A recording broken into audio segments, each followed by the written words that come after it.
Hello guys! For today's video guys, nandito ako sa aking mga sagingan guys. Ang lakas na naman ng hangin dito sa amin sa Russia guys. Pero yung ulan pasulpot-sulpot lang guys ha.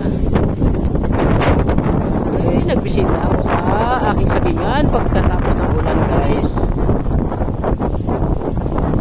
Nitong 1 PM lang, araw ng Thursday guys.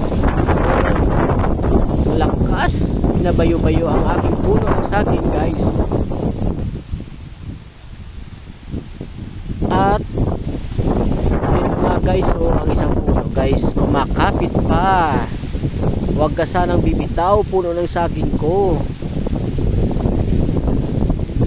At dito sa kabilang side guys, hindi talaga nakayanan ng aking isang puno ng saging at bumigay siya guys sa lakas ng hangin at natumba siya guys. Ayan, kawawa naman yung aking saging guys at natumba lamang sa lakas ng hangin. Pero hindi naman siya guys masayang ilalaga ko lang yan at kainin sabay sausaw sa bagoong na maanghang. Sapat na yan guys. At parisa ng kape guys. Ayan, thank you so much for watching guys. At mag-ingat po tayong lahat. Keep safe everyone guys dahil sa sama ng panahon.